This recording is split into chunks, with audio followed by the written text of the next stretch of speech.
Boa tarde, boa tarde a todos e a todas. Iremos agora mediar o painel que vai tratar sobre a advocacia, o teletrabalho e a maternidade real.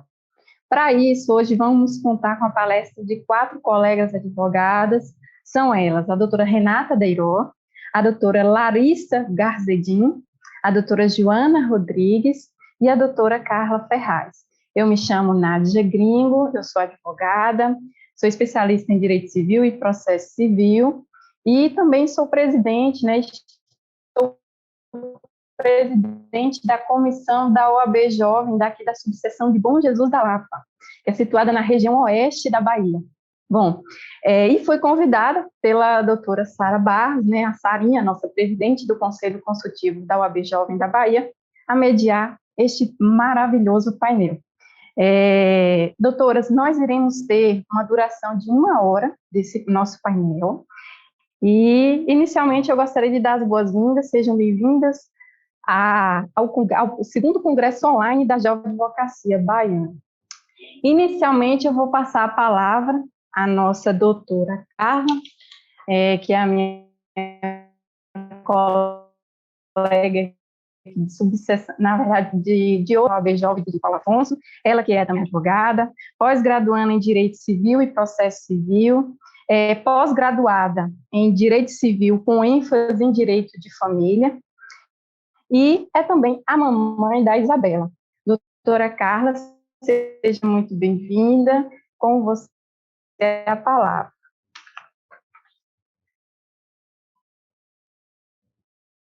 Doutora, já estamos te ouvindo. Olá, boa tarde. Nádia, muito obrigada. Eu acho que não tem classificação melhor do que ser mãe de Isabela. Primeiramente, eu quero agradecer o convite da OAB Jovem da Bahia, na pessoa da nossa presidente queridíssima, Sarinha, sempre tão preocupada com os interesses do interior e sempre tão disposta a inserir o interior nas atividades da Jovem Advocacia Baiana. Sem dúvida, Sarinha representa realmente a jovem advocacia na forma mais simples que ela deve ser. E hoje eu espero conseguir contribuir e dedicar um pouco dessa minha vivência, dessa minha experiência que me foi dada, que é ser mãe. E como eu tive que incluir a maternidade, na realidade eu acho que a minha profissão é que se incluiu na maternidade, porque sem dúvidas é a experiência mais realizadora que eu pude ter. Eu até brinco que eu achava que a realização profissional era algo que seria tudo para mim. E hoje eu vejo que não, que ter minha filha, ser mãe, era tudo que me faltava. E hoje, sem dúvidas, eu sou realmente completa. Só que quando a gente traz um pouquinho para esse viés da advocacia, do teletrabalho, da maternidade, que a gente chama de maternidade real, a gente começa a verificar algumas ponderações e alguns pontos que merecem um destaque. Eu carinhosamente apelidei a maternidade e o meu teletrabalho de puerpério qualificado.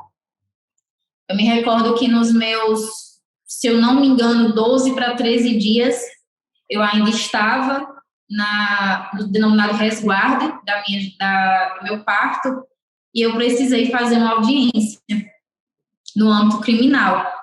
E eu lembro que eu ainda estava cirurgiada e tal, e precisei fazer essa cirurgia, essa audiência. E daquilo ali eu verifiquei que todas as minhas emoções que vieram junto à nova condição que eu tinha, que era da maternidade, também me era imposto a questão de conseguir dar conta do meu trabalho, porque é algo que muitas vezes a gente não consegue delegar. Eu não posso pegar o meu trabalho e simplesmente delegar para outro colega, porque, como sabemos, o cliente, ele investe o desejo e aquela vontade de determinado direito dele em nós. Então, não caberia a mim, enquanto advogada, saí subestabelecendo para um ou outro colega. Logicamente, eu tive colegas que se predispuseram a estar ali comigo, mas muitas vezes o meu próprio cliente não entendia. E ele dizia: doutora, a senhora que foi a contratada. E é com isso que a gente vê que o puerpério qualificado, como eu chamo, ele vem abarcado por todos os afazeres que a gente tem com essa nova vida. A gente não só tem mais as tarefas domésticas, como a gente também tem as tarefas inerentes ao cuidado, aquele novo ser que nos é dado. A gente tem as dificuldades da amamentação, que muitas mães acabam por ter. A gente tem que cuidar, em uma sociedade que atualmente a gente verifica isso, a gente ainda precisa cuidar do marido como se fosse mãe, como esposa, com cuidado mesmo, que é, porque ele também se tornou pai. Talvez a função não seja tão dedicada como é a da maternidade, mas também exige um certo cuidado, e muitas vezes a gente não consegue verificar e abarcar todas essas situações. Então, esse puerpério qualificado vem abarcado com todas essas nossas emoções, com as nossas emoções próprias, pessoais, né, aqueles sentimentos que vêm aflorados, e vem também com todas as obrigações que nos são impostas. Então, a sociedade, com isso agora é uma opinião pessoal, eu pude verificar que a sociedade ela não está preparada, principalmente no âmbito que nós hoje vivemos. Isso eu falo do ramo jurídico mesmo. A sociedade ela não está preparada, ela não foi ensinada a lidar com a maternidade real, com o teletrabalho nos tempos de pandemia. Porque talvez seja até mais fácil. Nenhum exercício da maternidade é fácil. Ele é leve por conta do amor que carrega, mas a maternidade não é fácil. Não adianta romantizarmos a maternidade, porque ela não é esse romantismo que muitos pregam. Mas talvez seja consequentemente mais fácil a gente conseguir trazer aquele emprego formal, em que eu trabalho no emprego formal, né, de carteira assinada, em que eu consigo a liberação através da licença maternidade, né, que é um direito que nos é dado, e eu consigo, em determinadas partes, me ausentar do exercício da minha atividade laboral. Mas, enquanto advogada, infelizmente, nos tempos de hoje, por conta de pandemia, que vão abarcar situações financeiras, que vão abarcar situações de processos que, por conta da pandemia, não conseguiram ser agilizados, despachados, não tiveram um andamento comum em tempos normais. Então, na própria pandemia, o teletrabalho dessa advogada, dessa que eu falo, de todas as outras que tiveram os seus filhos nesses tempos, essa licença maternidade não nos é dada. Então, se torna ainda mais difícil, porque eu não consigo visualizar a atividade laboral sem que, por exemplo, a minha filha estivesse no meu colo para amamentar, ou simplesmente porque a minha filha pediu atenção.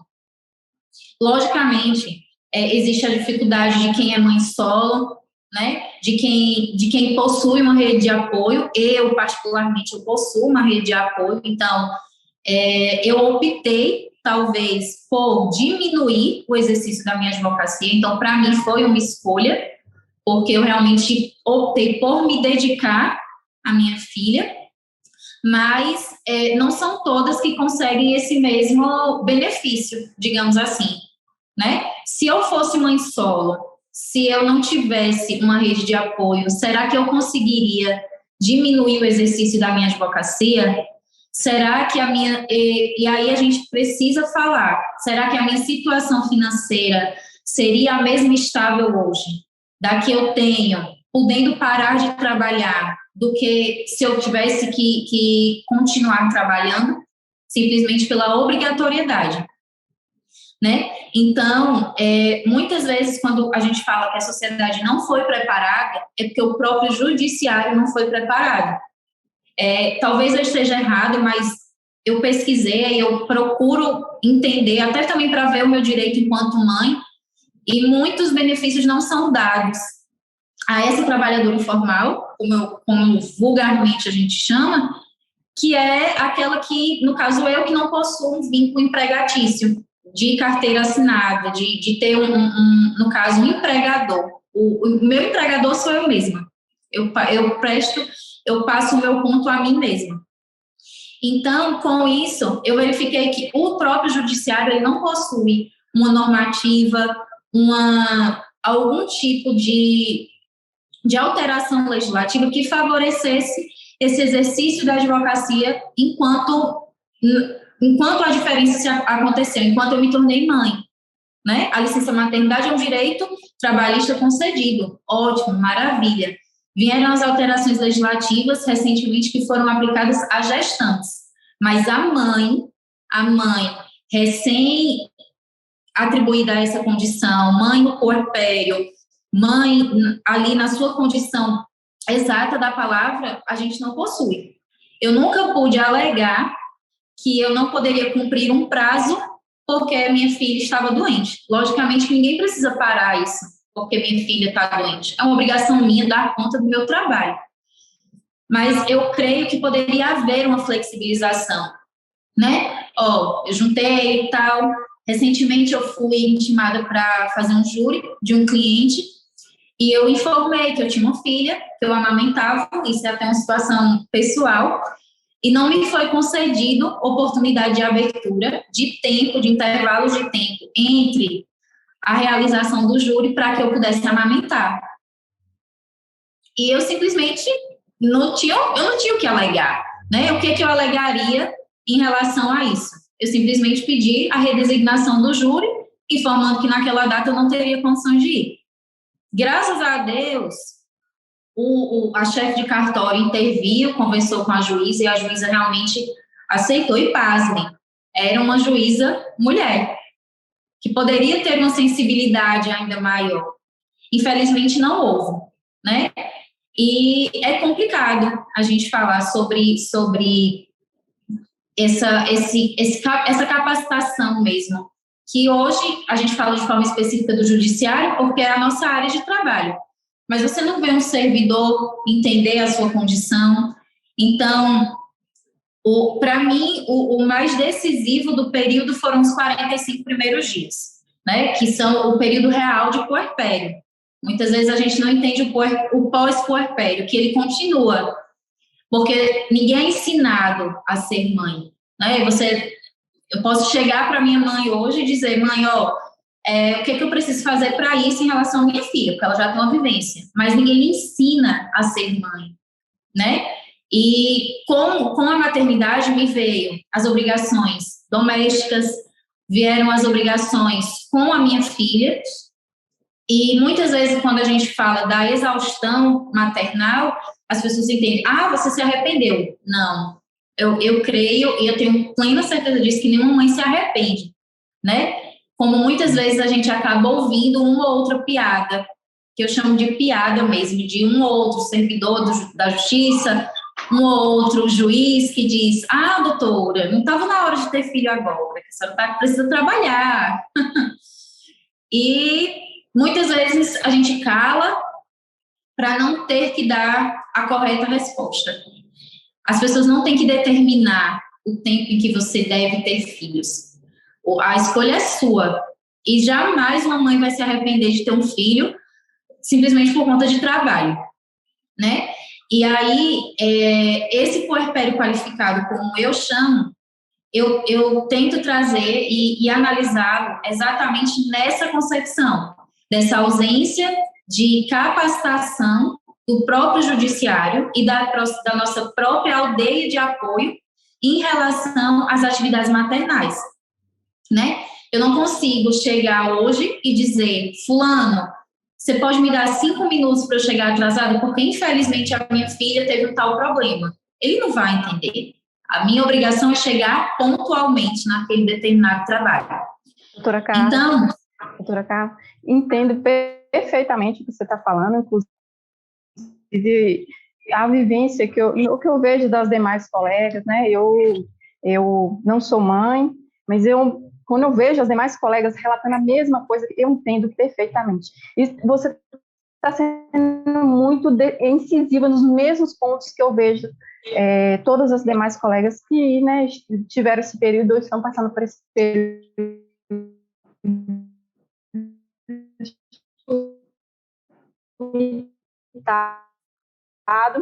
Né? Eu já gostaria que a senhora encaminhasse um pouquinho para antes. Pronto. Então, eu vou finalizar, né, pedindo, como a gente sabe que é um congresso assistido por diversas pessoas, por milhares de pessoas, então que haja uma maior empatia na atividade, na prestação jurisdicional em relação às mães, principalmente, seja mãe de recém-nascido, seja mãe de criança, seja mãe de adolescente, porque sem dúvidas, é uma necessidade que há hoje no nosso judiciário. São poucos os servidores, e aí quando eu chamo de servidores, eu chamo juízes, serventuários, todos aqueles que têm a empatia e a condescendência de entender realmente a prática maternal, certo? Agradeço muito, muito mesmo esse convite. Eu vou utilizar até uma frase de uma palestrante que eu tive a oportunidade de participar na Conferência das Mulheres, e ela disse que nossos filhos são seres emprestados por Deus para nos ensinar a amar. E, sem dúvida, eu creio que essa realmente é a verdade. No dia que ela falou, eu me emocionei muito, e, sem dúvida, Isabela foi emprestada por Deus para me ensinar o que realmente é o amor. Nádia, muito obrigada. Somos parceiros aí na condução da Jovem Advocacia. Espero encontrá-la em breve. Por conta dessa pandemia, nós não pudemos estarmos juntas todas, mas eu espero poder encontrá-la breve, dar um abraço bem apertado e matarmos essa saudade. E muito obrigada, Sarinha, ao AB Jovem, Lucas, Marilson, Léo, todos, pelo abraço fraternal que vocês têm com o interior. E Paulo Afonso, sem dúvida, se sente muito abraçado por vocês. Muito obrigada. Arlinha, parabéns pelas brilhantes palavras. Realmente, eu acho que uma palavra hoje que realmente diz tudo é empatia. Né? Vamos ter empatia ao próximo, porque assim a gente consegue ir mais longe, né? Não adianta tratar com indiferença, sendo que, quando você falou desse caso da juíza, poxa, uma mulher, palavra empatia, eu acho que deve prevalecer. Beijo grande, Carlinha, saudades. Bom, e a nossa próxima palestrante é a doutora Larissa Garzedin. Doutora Larissa, que também é advogada, é pós-graduada em Direito Público, é conselheira, né, do Conselho Consultivo da Jovem Advocacia, e é a mamãe do Arthur. Seja muito bem-vinda, doutora Larissa. Obrigada. Boa tarde, gente. É uma honra muito grande ser convidada para participar de um evento tão grandioso como esse, né, com pessoas bastante renomadas na advocacia. Eu quero agradecer a Sarinha, a nossa representante do Conselho Consultivo da Jovem Advocacia da Bahia, o nosso o presidente vitalício, né, da OAB Jovem, Herminho, e a todos os representantes. Eu quero fazer um apanhado, né? A minha maternidade é bastante complicada, assim, no sentido de eu sou mãe solo, e quando se fala em maternidade real, é uma realidade diferente para cada tipo de mãe. É uma bênção muito grande ter um filho, eu não esperava, eu sou extremamente realizada, extremamente feliz com o Arthur, mas você ter uma maternidade solo, eu acredito que a mulher, ela tem um desafio muito grande, porque também vai muito da rede de apoio.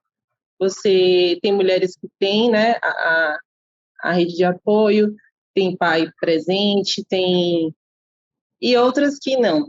E aí sofre bastante essa ausência.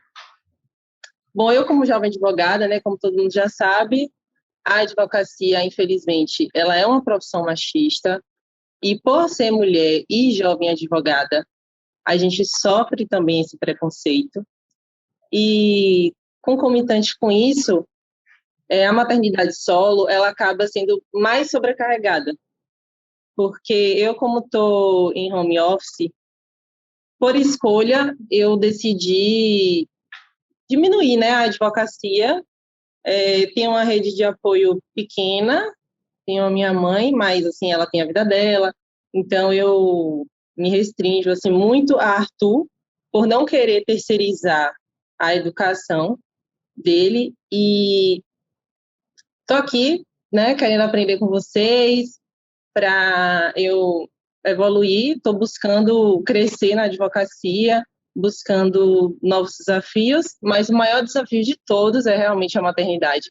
A maternidade, a mulher é muito guerreira, a mulher, ela busca muito a perfeição, ela busca querer, como é que eu posso falar? A mulher, ela busca, ela se cobra muito. Então, assim, você quer dar conta de tudo, você fica naquela síndrome da Mulher Maravilha. Eu estou passando por isso, é uma fase bastante complicada. Muitas vezes eu nego de palestrar, porque eu realmente estou com um momento bem conturbado, de estar muito voltada para Arthur, mas, assim, é uma realização muito grande ser mãe, muito grande. Eu não esperava que fosse tão especial. Mas a questão profissional, como tudo na vida, né, são escolhas, eu prefiro me dedicar ao meu filho, porque é uma fase que passa rápido, e eu não quero terceirizar esse momento, mas para você dar conta do home office com uma criança, também é complicado. Então, aí, nesse caso, eu estou oscilando, ficando bem restringida na advocacia. Eu tenho um trabalho que também foi por opção, são 2 dias na semana, então eu fico com mais tempo para ficar com o Arthur. E estou aqui querendo aprender com essas mães maravilhosas, que são referências, tanto na advocacia como mulheres guerreiras, né? A gente conversa nos bastidores, estou em busca de crescer, mas querendo me voltar para a maternidade ao mesmo tempo, e é muita cobrança, e você quer dar conta de tudo, e é isso, gente.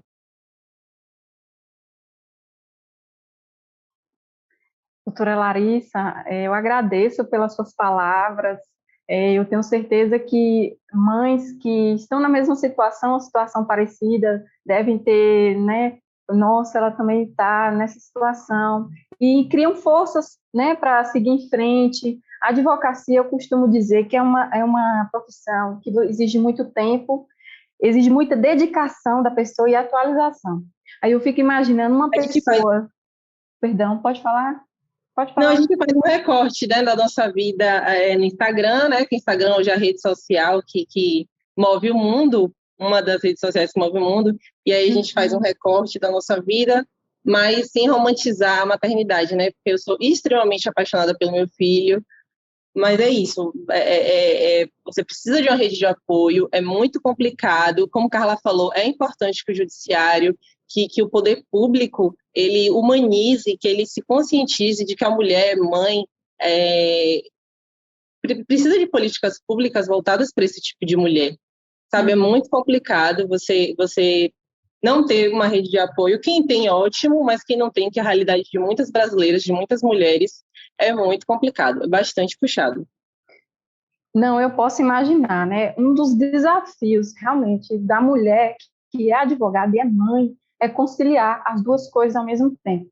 E eu aproveito para dar parabéns também, né? Porque essa força que você teve realmente de passar esse relato para a gente sobre isso, daí esses questões que vão surgindo no dia a dia, acabam também surgindo alguns direitos. Eu costumo dizer que nós, mulheres, né, somos advogadas, somos guerreiras e estamos aí para lutar pelos nossos direitos. E a partir do relato desse de vocês, assim, é super importante, porque a gente, né, eu ainda que não sou mãe, por exemplo, nossa, eu vejo no dia a dia a mesma coisa que você está falando. E está na hora da gente também correr atrás dos nossos direitos, de buscar um atendimento que realmente às vezes é um pouco machista. Quando a doutora Carla falou que foi uma juíza do júri, nossa, eu na hora falei, poxa, ela não fez isso. Mas é assim, estamos aí para ir. Pode falar? Muito preconceito mesmo Preconceito. Com a mulher, né, com a mulher jovem advogada, que é um desafio diário. Uhum. Acho que, sendo mãe, acaba que as pessoas têm certos julgamentos, não sabem, né, o que se passa na vida da pessoa e julga muito através das redes sociais. Mas é isso. Tem um texto que eu queria, uma mensagem que eu queria ler.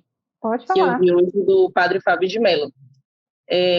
Surpreender-se consigo, cavar e fazer vir à luz o inédito que em si repousa, reinventar-se, desbravar os territórios de seus limites e possibilidades, porque o que lhe faz viver é o eterno descobrir-se.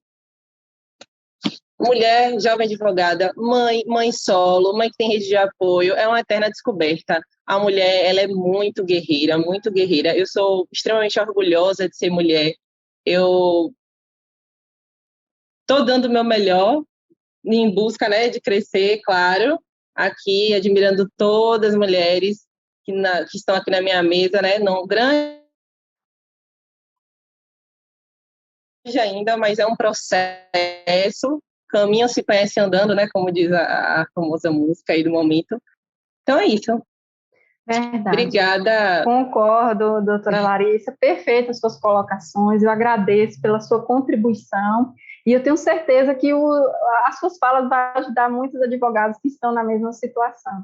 E eu posso também te assegurar que tem advogadas que foram mães, que mais jovens, né, e talvez não tinham entrado ainda nem na faculdade, e quando vê tudo que passaram e hoje, onde estão, eu tenho certeza que sente orgulho, não só por ser profissional, por ser advogada, mas também por ser mãe.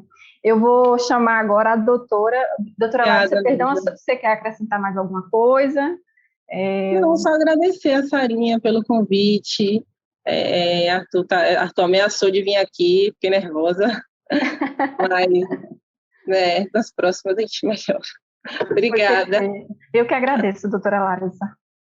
Eu agora vou convidar a doutora Renata Deiró.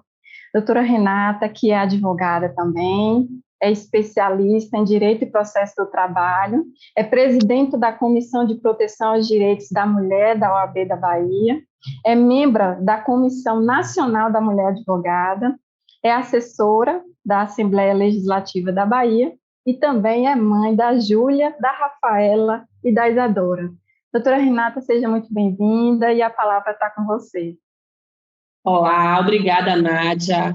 Boa tarde a todas, boa tarde a todos que acompanham esse congresso incrível da Jovem Advocacia. Queria saudar, em primeiro lugar, nossos representantes da Jovem Advocacia, nossa querida Sara Barros, Hermes Hilarião, que é, assim, membro honorável para sempre da Jovem Advocacia, que já é papai, né? Antônio está aí, lindo, forte, maravilhoso. Queria saudar minhas colegas de mesa, a Joana, a Larissa, a Carla, nossa querida Nádia, coordenando esses trabalhos. Saudar o presidente Fabrício Castro, da nossa OAB da Bahia, nossa vice-presidenta Ana Patrícia, e, em nome dessas pessoas que falei, saudar todos os advogados, e principalmente as advogadas que nos acompanham nesse momento, nesse bate-papo tão bacana. Esse bate-papo que começou já tem um tempo, que a gente está na sala de espera. Verdade. A gente trocou várias ideias, e, assim, é muito bacana que a gente está com um universo de mulheres participando desse painel, mulheres que são mães jovens, mulheres que têm bebês novinhos, mulheres que não têm bebê ainda, mas que são mulheres que enfrentam as mesmas dificuldades, e têm empatia e se envolvem nessa questão, mulheres que têm filhos crianças, e mulheres como eu, que têm filho adulta, adolescente e criança, nas 3 fases. E a minha fala hoje, e já estou entrando já na minha temática, eu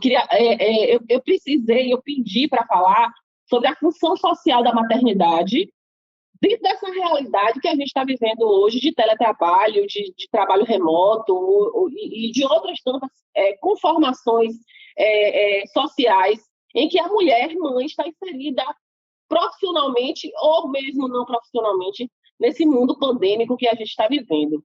E aí, para falar da função social da maternidade, que é uma garantia constitucional, que é uma garantia das legislações brasileiras, a gente tem que falar de como a mulher começou a ser considerada um ser sujeito de direitos. Porque foi em 1945, na Declaração de Direitos Humanos, que se abordou pela primeira vez, num documento internacional, a mulher como sujeito de direitos. E foi a primeira vez que se abordou gênero, né? Ou seja, é muito recente. Antes disso, a gente estava como se não existíssemos perante a sociedade. E mesmo assim, eu quero dar essa introdução, porque eu vou falar de 6 pontos.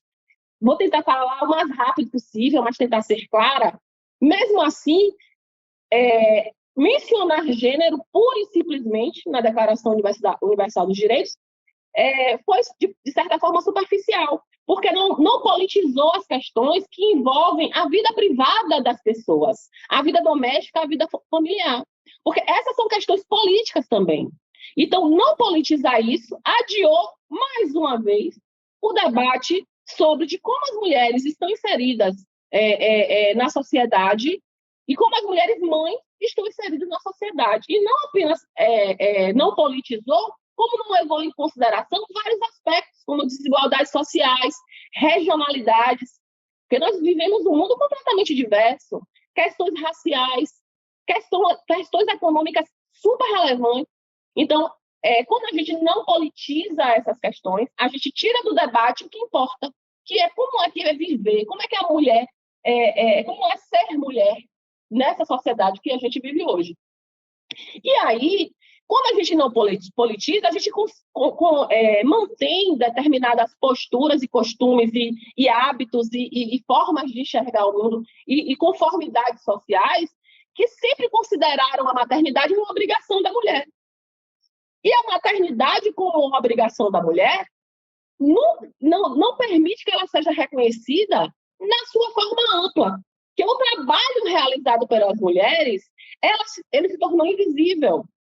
Porque a gente, dentro do ambiente privado, é como se fosse a maternidade é uma obrigação, porque você é o ser feminino, você é o ser que reproduz, é o ser que gera outra vida, mas o trabalho doméstico, o trabalho familiar, o trabalho de cuidado, favoreceu que outro ser sujeito de direitos evoluísse e se desenvolvesse. Quem foi esse outro ser sujeito de direitos que evoluiu e que se desenvolveu? Os homens. Então, nosso trabalho não remunerado, nosso trabalho invisível, favoreceu a ascensão, o progresso, o desenvolvimento dos homens, enquanto que nós ficamos no ambiente privado, nas atividades de cuidado, nas atividades que os homens não queriam fazer ou que eram consideradas muito delicadas. Então, quando a gente começou a entrar no mercado de trabalho, como foi? Sendo enfermeira, sendo professora. E aí, a mulher, ela acessa determinados espaços, mas sempre tem alguém que diz, você só vai até aqui.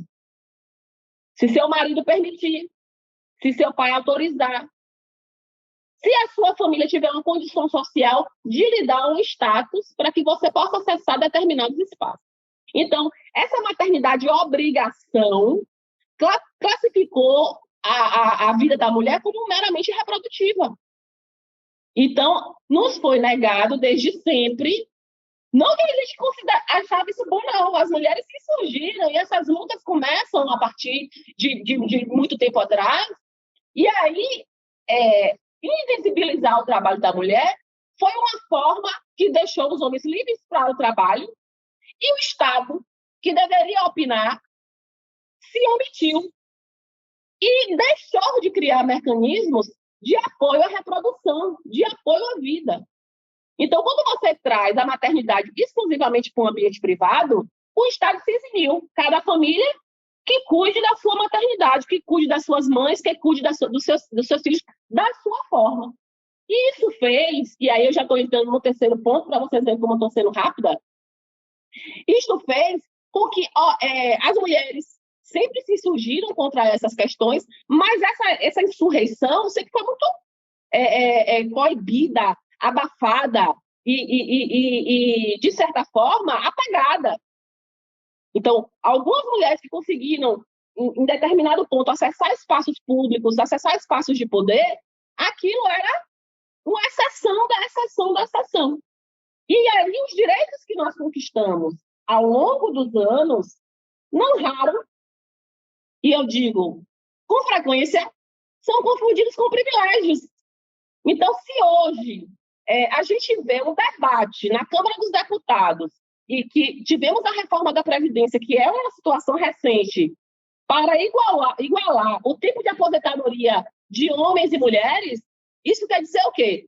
Que parcela da sociedade entende que nós já estamos no mesmo patamar de conquistas, de espaço, e não estamos. E não estamos. Então, confundir conquista de direitos com privilégios é um artifício que a sociedade patriarcal costumeiramente utiliza para deslegitimar a luta das mulheres. Então, é bem interessante que a gente aborde essa temática, que muitos homens, quando a mulher reproduz machismo, a gente se indigna, como vocês se indignaram com a juíza que não foi compreensiva com o estado puerperal da nossa colega. Mas nós fomos criadas para rivalizar, nós fomos criadas para reproduzir esse machismo mesmo. E a gente precisa quebrar esse ciclo. Não raro, a gente ouve falar, mas a mulher não serve um serviço militar obrigatório. Mas quem criou essa regra não foram as mulheres. Quem criou essa regra foram os homens. Foram eles lá na Câmara dos Deputados, foram eles lá nas constituintes, várias que nós tivemos, que elegeram a mulher para o espaço privado, não fomos nós. Eles que determinaram que a mulher não ia servir um serviço militar obrigatório. Então, nós não podemos ser penalizadas por uma situação que nós não provocamos. Seria um mundo ideal em que a mulher tivesse o mesmo nível, se aposentasse com a mesma idade dos homens, mas a gente não vive no mundo ideal. A gente vive num mundo em que as mulheres têm sobrecarga de trabalho, dupla, tripla jornada, e atividades de cuidado que nós estamos vendo agora na pandemia, as mulheres abandonando carreiras. E as mães abandonando, enquanto os homens fizeram mestrado, doutorado, pós-doutorado, publicaram tese, desenvolveram experimentos científicos, muitas mulheres tiveram que abandonar suas carreiras porque não tem com quem deixar os filhos. E a rede de apoio dela, que eram outras mulheres, que são as avós, as babás, as creches onde as professoras são mulheres, estão também sem suas redes de apoio e não podem acolher as crianças. Então, quando você não reconhece a função social da maternidade, você não oportuniza que nós tenhamos uma sociedade com equidade, que trate desigualmente os desiguais. Então, as mulheres devem ser tratadas desigualmente, sim, porque nós não partimos do mesmo ponto do que os homens. E, para além disso, nós não somos uma mulher só, nós somos uma diversidade de mulheres, de realidades diferentes. É aquela frase, nós todas estamos na mesma tempestade, mas não estamos definitivamente no mesmo barco. Não Doutora, estamos no mesmo barco. Não, perfeitas suas colocações. 5 minutos. Prometo que eu vou concluir, mas estou no último ponto. Não. Então, se a gente não está na mesma tempestade, não está no mesmo barco, nós temos que reconhecer essas desigualdades e aí a gente tem que enfrentar questões como racismo, como as mulheres pretas hoje estão, porque é muito fácil falar, desculpe, não é fácil falar, mas nós estamos também dentro de uma situação de privilégio. Quando a gente fala de home office, de teletrabalho, é porque a gente pode fazer home office e teletrabalho. Quando muitas mulheres estão na rua pegando ônibus, trabalhando, para trazer o sustento, muitas famílias hoje, quase 50% das famílias hoje são famílias chefiadas por mulheres. Mulheres que cuidam dos netos, dos filhos e dos filhos das filhas. Então, nós precisamos compreender que nós não estamos falando de uma mulher, da advogada que está em home office, da advogada que tem ali um escritório, um computador para trabalhar. Nós temos que falar como a advocacia de uma realidade muito diferente para tantas mulheres. Da advogada pobre, que muitas vezes está desempregada nessa pandemia e está exercendo outras atividades. E não há solução para isso sem a participação das mulheres nos espaços de poder e decisão. Se nós não ocuparmos politicamente a OAB, se nós não ocuparmos politicamente a Câmara dos Deputados, a Câmara de Vereadores, o Palácio do Planalto, o Senado Federal, os homens vão continuar ditando as regras sobre nossos corpos, sobre nossas vidas. Então, para finalizar, nada sobre nós sem nós. Obrigada. Doutora Renata, eu por mim eu ficava te ouvindo aqui o dia todo. Sua palestra foi maravilhosa. Eu que agradeço pelas suas palavras, inclusive de incentivo, né, a nós, mulheres, jovens advogadas. Mais uma vez, parabéns, doutora Renata.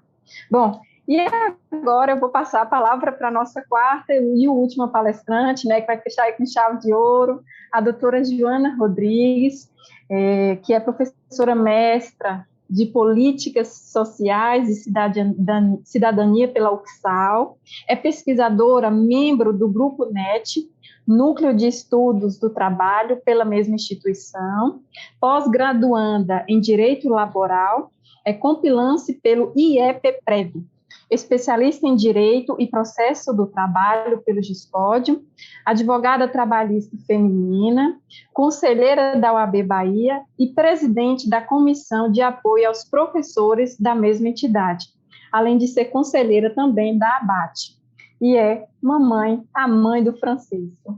Doutora Joana está com a palavra. Obrigada, Nájila. Obrigada, inclusive já elogiando a sua condução, né, agradecendo a sua condução brilhante esse painel. Recaiu para mim a responsabilidade de fechar, né, esse painel com essas falas tão brilhantes, com essas mulheres, com falas tão viscerais, né, eu acho que o assunto que a gente está tratando aqui traz muito isso. Mas antes de começar, né, a minha abordagem, o meu tema, eu queria apenas cumprimentar a todos que estão nos acompanhando, né, estão assistindo esse grande congresso, mais de 5 mil inscritos, e em função disso, né, eu acho que todas nós temos que ressaltar, inclusive pelo assunto que nos traz aqui, a importância desse congresso, dos símbolos que ele traz, que ele carrega, né? Um grande congresso com um patamar nacional sendo realizado, obviamente com uma grande equipe, mas capitaneado por uma mulher, né? A primeira mulher a dirigir, isso foi falado por ela, inclusive na mesa de abertura, a uma comissão, né, a jovem advocacia de um determinado estado, e também os outros símbolos, né, a questão da gente ter a palestra da ministra, né, falando sobre a vivência dela, e o assunto que nos traz hoje aqui, que de um certo modo a gente fala de advocacia de teletrabalho, mas o liame que nos une é justamente a maternidade. Eu acho que isso ficou muito claro na fala de todas, e a importância desse congresso politizar a maternidade. É muito interessante para o patriarcado, para o capitalismo, manter a discussão da maternidade num espaço, né, privado, que só seja interessante às mães, né, e celebrar a existência dessa mãe em um determinado segundo domingo de maio. Então, trazer esse assunto, né, e dar a importância devida a isso, de um certo modo, já é um grande ganho, já é um sinal de que a OAB da Bahia, né, e aí cumprimentando também o nosso presidente Fabrício Castro, cumprimentando a diretoria da OAB Jovem, né, na pessoa de Sarinha, como eu já falei, de Hermes Hilarião, do nosso vice-presidente, que é o Lucas Macedo, de todos eles, é um sinal de que esses temas, né, e que esses assuntos que precisam ser efetivamente discutidos pela sociedade estão sendo levados a sério aqui na nossa seccional. Então, eu fico muito feliz, né, e o tema que eu escolhi para falar, né, sobre uma legislação nova, trazer um tema do momento, um tema que, de um certo modo, né, está ali com muito fervor dentro do mundo do direito do trabalho. E, na verdade, eu vou falar sobre a Lei 14.151 e os contornos, na verdade, não é exatamente sobre a lei, e aí eu acho que é importante metodologicamente traçar isso, né? Não vou aqui falar exatamente tecnicamente acerca do quais são as polêmicas envolvendo a lei, mas eu vou buscar trazer algumas reflexões críticas acerca dos contornos, por isso eu uso essa palavra, do antes e do pós, de como essa legislação ela é recepcionada na nossa sociedade. E aí sim, por isso mesmo que a gente vai ter que enfrentar essa questão da maternidade. E aí eu gostaria de começar, e para fazer isso, voltar um pouquinho, inclusive corroborando com a fala brilhante de Renata, que eu fiquei aqui bastante entusiasmada, porque ela faz uma introdução, inclusive, bastante pertinente do que eu quero trazer, que a gente precisa pensar, para a gente entender como essa legislação foi recepcionada na nossa sociedade, precisa pensar qual é o papel, né, qual é o sentido, o significado que a gestação, que a maternidade tem dentro dessa lógica social que nós vivemos, que estamos inseridas, né? Então, é perceber os significados que essa maternidade apresenta para que a gente possa entender como que essa legislação que determina um afastamento dessa profissional por conta do risco que ela está correndo em função da pandemia, o afastamento presencial, e aí a gente vai falar sobre isso, determinando obrigatoriamente esse afastamento e garantindo a ela a sua remuneração, por que isso é recebido na nossa sociedade da maneira como foi. Então, dentro dessa lógica, a gente percebe que essa gestação, tradicionalmente falando, historicamente falando, como eu já disse, ela fica dentro do espaço privado, né? A família, o ambiente familiar e a maternidade em si, ela passa a ser um lugar, né, de aprisionamento do corpo e do tempo da mulher. Então, a mulher, ela fica nesse contexto da família, e isso é muito, né, de um certo modo, interessante para a sociedade. E essa sociedade que nós temos, obviamente, né, patriarcal e machista, enfim, construída com base numa divisão social do trabalho de maneira absolutamente desigual. E dentro do mercado de trabalho, a gente sabe que essa maternidade também ela é vista de uma maneira também muito pesada, né? Então, quando a gente vai para a estrutura do mercado de trabalho formal, a maternidade também ela é vista como peso, né? Como uma dificuldade, um limitador dessa mulher de conseguir, né, alcançar ali, galgar os seus propósitos e os seus desejos. E aí, só para sinalizar isso, eu acho que esse dado é um dado bastante importante, porque ilustra essa dificuldade. A FGV fez uma pesquisa recentemente e ela apontou que mais de 53% das mulheres elas perdem emprego após a sua licença maternidade, ou seja, até 2 anos após serem mães, elas não conseguem, elas perdem seu emprego e 50% delas sequer conseguem voltar ao mercado de trabalho formal. Então, essa é uma questão. E o que tem a ver com essa legislação, né? A gente precisa trazer essa realidade para estudar justamente essa legislação, que vem, né? E aí eu vou usar aqui uma frase, né? Que as feministas do movimento da redemocratização do país, elas traziam como bandeira uma frase que eu acho que é muito pertinente, que elas diziam, o privado é político. Elas tinham isso como bandeira. Então, meu corpo, minhas regras, o privado é político, né? E desiguais, diferentes, porém não desiguais. Então, esse privado é político é importante aqui para a gente entender por quê? Porque a gestação passou a ser política no momento da pandemia.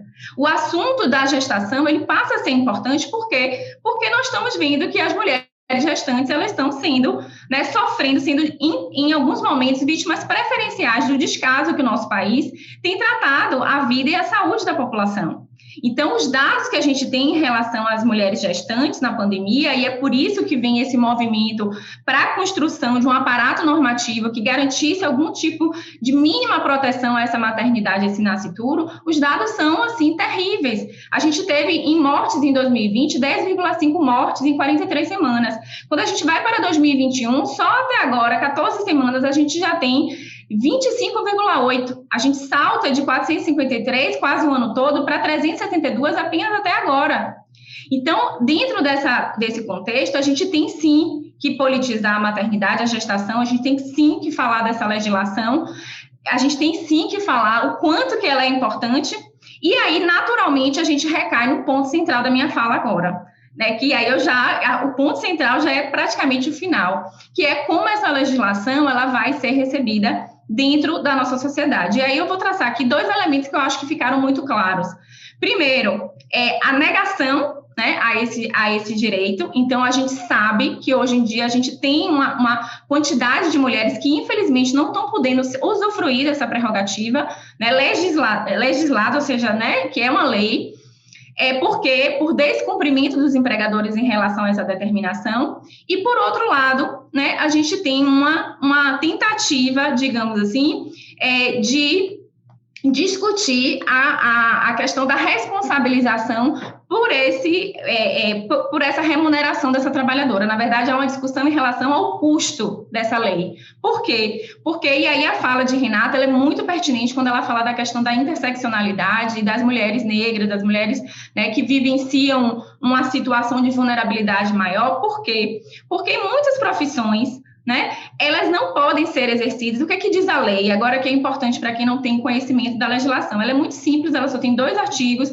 e a legislação, ela apenas narra que é obrigado, né, é obrigatório, não é faculdade do empregador, determinar o afastamento do trabalho presencial dessa mulher e garantindo a sua remuneração, e esse afastamento, dentro do possível, né, para a realização de um teletrabalho, de um trabalho à distância, e que a legislação, o 2º artigo, que ela passa a entrar em vigor no momento da sua publicação.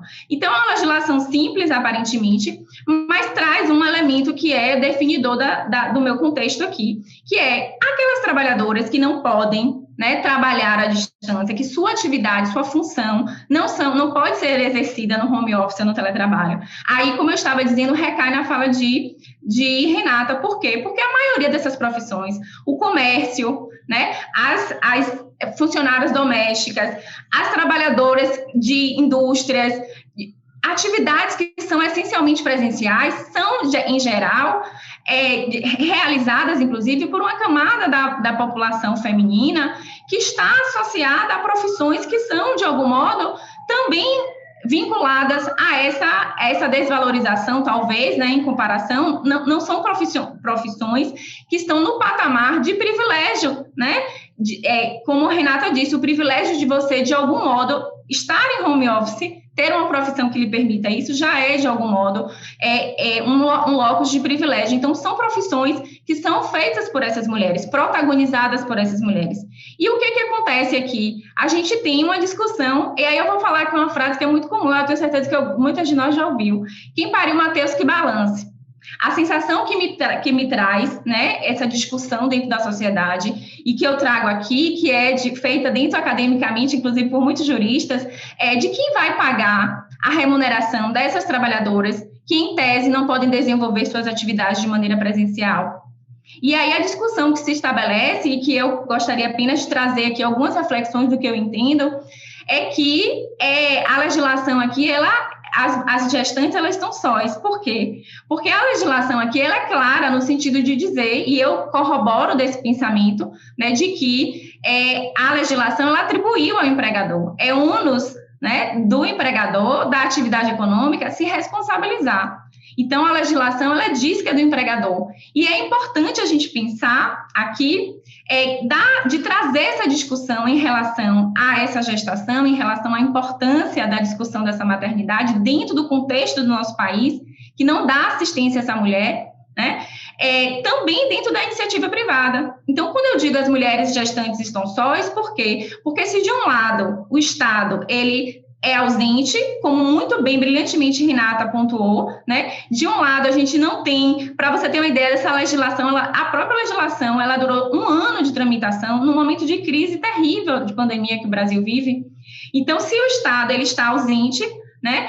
Do mesma forma, na iniciativa privada, o empresariado, ele lança esse problema e ele diz, olha, não, quem tem que arcar é o Estado. Não cabe a nós aqui arcar com esse custo dessa gestante, dessa remuneração. E aí fica esse questionamento, por que isso?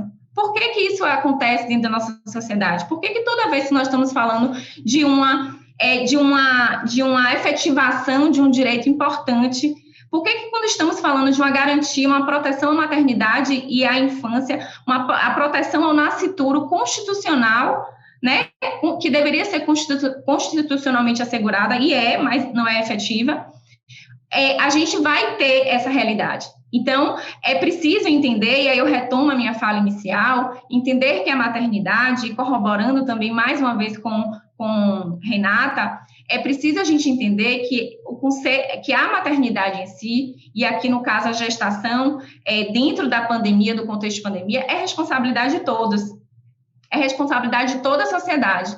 E não há nem mesmo a iniciativa privada, nem mesmo a classe empresarial, que vai se eximir da sua responsabilidade nesse momento. Então, se a gente tem uma legislação que determina que é o empregador que deve pagar, que inclusive no momento de tramitação pensou, ventilou a possibilidade de trazer a questão do auxílio maternidade para a lei e não fez, se existe essa legislação e essa legislação determina que é do empregador, vamos ter que cumprir essa lei.